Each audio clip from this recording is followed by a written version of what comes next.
Hey everyone, I'm the Canadian Lad, and today I watched She-Hulk episode 2 at 0.2 Febic speed and found 18 new details that you may or may not have seen before. Now I've decided to go back to my signature style of 0.2 Febic speed breakdowns where I only mention the details I found instead of telling you what happened minute by minute. I wouldn't have done that if the episodes were longer though, so I think you lads would appreciate this decision. Anyway, without any further ado, let's begin. Number 1. Two of the news stations that are reporting on Jen and Titania's fight in the courtroom are KPVK and KZYO. These news stations were introduced in Ant-Man and the Wasp when they reported on Scott turning into a giant Ant-Man. This is a great detail since both Jen and Scott live in California. Number 2. While talking to Nikki in the bar, Jen says her career as a lawyer is better than if she becomes an Avenger, because she thinks the Avengers are not paid enough or not at all. This is the second time the Avengers' salaries have been mentioned in the MCU. The first time it was talked about was in Falcon and the Winter Soldier's episode 1. I mean, your financials are all over the place. Is there some kind of fund for heroes, or did Stark pay you when he was around? My condolences, by the way. Thank you, but no, it doesn't really work like that.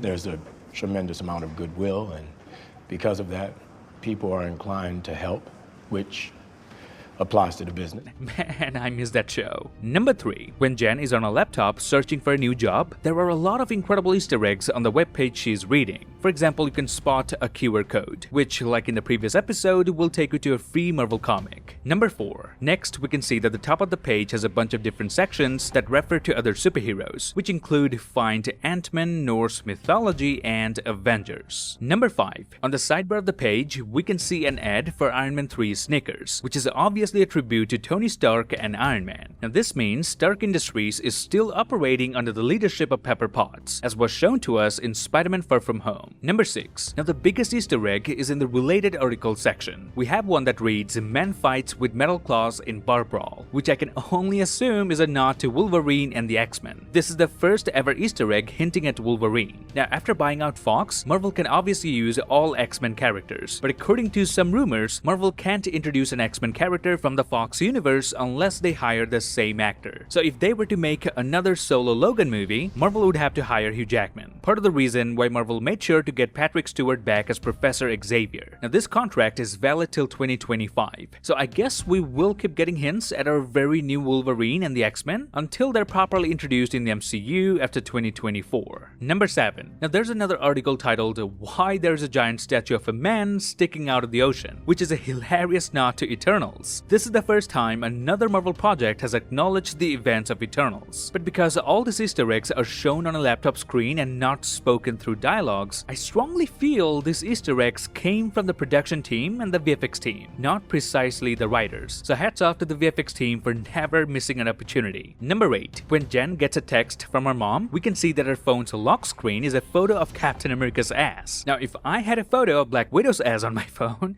alright, let's move on. Number 9. While at her family dinner, we can hear Aline, aka Jen's mother, mention that Bruce Banner was the one who snapped his fingers and brought everyone back from Thanos' snap. Chunky highlights.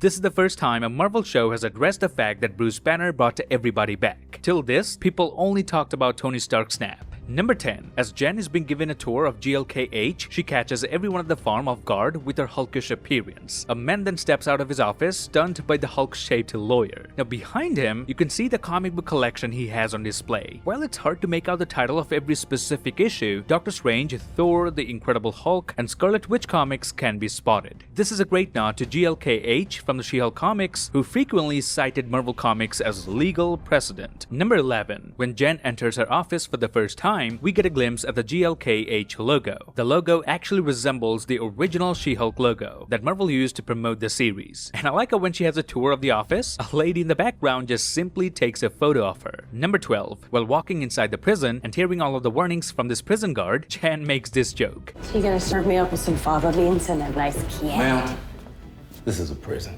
This is a nod to the Silence of the Lambs when Clarice visits Hannibal Lecter. Number 13. When Jen calls Bruce, you'll notice he has her number saved as Fuzzball in his phone, which is the nickname he has been calling her throughout the series. Number 14. Now this character, who I predicted could be Holden Holloway, did hire Jen in this episode, but I really feel like he's up to something that we're yet to see. Perhaps he's the one who hired Titania to invade the courtroom so that the world comes to see She-Hulk. I mean, he must know that Abomination goes in and out of his cell, but he kept that information to himself until Jen agreed to take the case. So I smell something fishy about this character. Keep an eye on him, will ya? Number 15. When Holden Holloway shows Jen her own personal office, notice her nameplate and job descriptions are written on a white paper, while others who have been working here for quite some time have their nameplates embedded on the glass itself, indicating how they're still making changes for their brand new lawyer in the team. Number 16. When Pug welcomes Jen and Nikki with a welcome basket, notice he brought Jen's mug from her old office that says "See you later, litigator," which we've seen in the previous episode.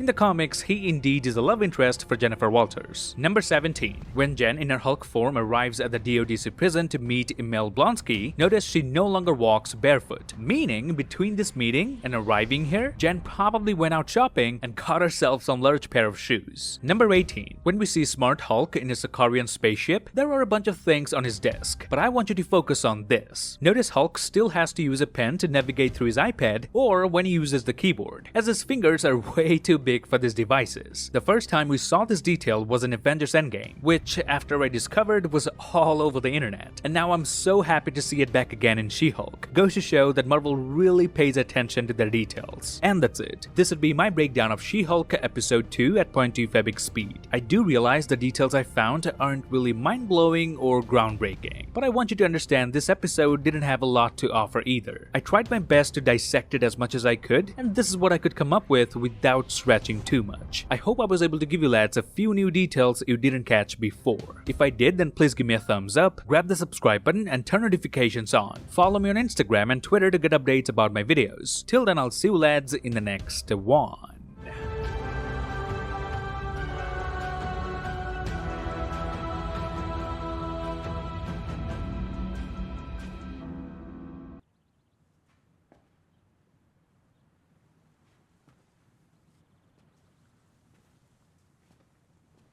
You're still here.